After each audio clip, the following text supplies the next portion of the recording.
সেদিন আল্লাহ 8টা মুজজা করলেন, নবীদের মাধ্যমে করছেন। আমি নবী না কিছু, আমি একটা গুনাহগার, একটা যাইচ্ছাতে মানুষ। আমি আজ আমি এমন একটি নাম উচ্চারণ করতে যাচ্ছি যার নাম শুনলে বাংলাদেশের প্রতিটি সৎ মুসলমানের হৃদয় কাঁপবে, চোখে আগুন ধরবে, আর মনে একটাই প্রশ্ন জাগবে, এরা কারা? এরা কোন এজেন্ডায় কাজ করে? এরা মুসলমানদের বিরুদ্ধে কেন দাঁড়ালো?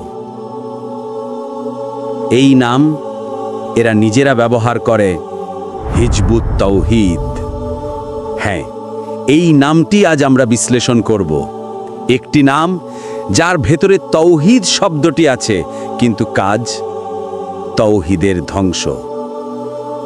একটি নাম যার বাহ্যিক রূপ ধার্মিকতা, আকীদা, কোরআন সুন্নাহর দাবি, কিন্তু ভেতরের রূপ ফিতনা, বিভ্রান্তি, আকীদার অপমান এবং উম্মাহকে বিভক্ত করে দেওয়ার বিদেশি এজেন্ডা। শুনুন, মনোযোগ দিয়ে শুনুন, এরা কারা? এরা কোথা থেকে আসে? এদের টাকা কোথা থেকে আসে? এরা 5 তারকা হোটেলে সেমিনার করার ক্ষমতা কোথা থেকে পায়? নারী পুরুষের অবাধ মেলামেশা, মিউজিক, নাচ গান এবং ফিতনার পরিবেশ তৈরি করার অনুমতি কে দেয়? বাংলাদেশের কোটি কোটি মুসলমান মাসিক বেতন দিয়ে চলছে। কেউ দিনমজুর, কেউ রিক্সা চালক, কেউ ভাড়াটিয়া। আর এরা প্রতিদিন লাখ লাখ টাকার অনুষ্ঠান, মিডিয়া কভারেজ, বাইরের দেশের এনজিওদের সাথে গোপন চুক্তি। একটা কথা মনে রেখো, সাধারণ মুসলমানের দান সদকা দিয়ে এরকম ব্যবস্থা কখনো হয় না। তাহলে প্রশ্ন একটাই, হিজবুত তাওহীদের আসল অর্থ কি? এদের আকীদা কোথা থেকে আসলো? কে এদের তৈরি করলো? এরা মুসলমানদের ভেতর থেকে কোন জিনিসটাকে আঘাত করতে চায়? এখন শোনো কোরআনের সেই ভয়ঙ্কর আয়াত যা এদের মতো ফিতনাবাজদের পরিচয় খোলাসা করে দেয়। আউযু বিল্লাহি মিনাশ শাইতানির রাজীম। ওয়া মিনান নাসি মান ইয়াকুলু আমান্না বিল্লাহি ওয়া বিল ইয়াউমিল আখিরি ওয়া মা হুম বিমুমিনিন ইউখাদিউনা আল্লাহা ওয়াল্লাযীনা আমানু ওয়া মা ইয়াখদাউনা ইল্লা আনফুসাহুম ওয়া মা ইয়াশউরুন।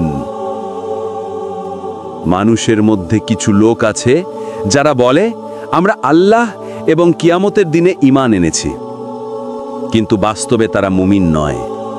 তারা আল্লাহকে ও মুমিনদের ধোঁকা দিতে চায়, কিন্তু তারা নিজেরাই নিজেদের ধোঁকা দেয়, আর তারা তা বুঝতেই পারে না। সূরা বাকারার 8 এবং 9 আয়াত। হিজবুত তাওহীদ, বাহিরে তাওহীদ, ভেতরে ফিতনা। বাহিরে কোরআন সুন্নাহ, ভেতরে সালাফের পথ থেকে বিচ্যুতি। বাহিরে ইসলামের সংস্কার, ভেতরে ইহুদি খ্রিস্টান লিবারেল ফান্ডিং।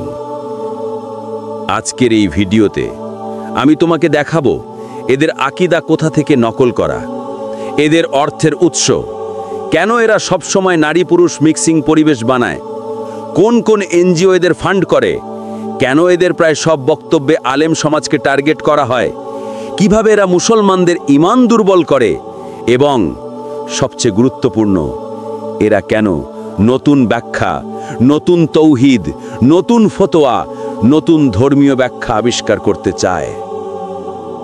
উম্মাহের আকীদা কখনো নতুন হয় না, ইসলাম কখনো মডিফাই হয় না, আকীদা কখনো আপডেট হয় না। আল্লাহর দিন সেদিন পূর্ণ হয়েই গেছে। এখন শোনো কিয়ামতের আগের সময়ের একটি ভয়ঙ্কর দল সম্পর্কে রাসূলুল্লাহ সাল্লাল্লাহু আলাইহি ওয়াসাল্লাম কি বলেছেন। সায়াতি ফি আখিরিজ জামানি কওমুন হুদাসাউল আসনানি সুফাহাউল আহলামি ইয়াকুলুনা মিন খায়রিল কওলিল বারিয়া ইয়ামরুকুনা মিনাদ দীনি কামা ইয়ামরুকুস সাহমু মিনার রামিয়া। শেষ যুগে এমন কিছু লোক আসবে, তারা তরুণ, অল্প জ্ঞানী, তারা মানুষের সামনে সবচেয়ে সুন্দর কথা বলবে, কোরআন ও তাওহীদের দাবি করবে, কিন্তু তারা দিন থেকে এমন বের হয়ে যাবে যেমন তীর লক্ষ্যবস্তু ভেদ করে বের হয়ে যায়। এটাই হিজবুত তাওহীদের সঠিক পরিচয়। এরা মুখে তাওহীদ বলে, কিন্তু কাজ করে ফিতনা। এরা কোরআন বলে, কিন্তু সালাফের পথ অস্বীকার করে। এরা ইসলাম বলে কিন্তু ইসলামের নামে নতুন ধর্ম আবিষ্কারের চেষ্টা করে। আজ আমরা সব দেখব, প্রমাণ, উদ্ধৃতি, দলিল সহ। কোনো আবেগ নয়, শুধু তথ্য, শুধু সত্য।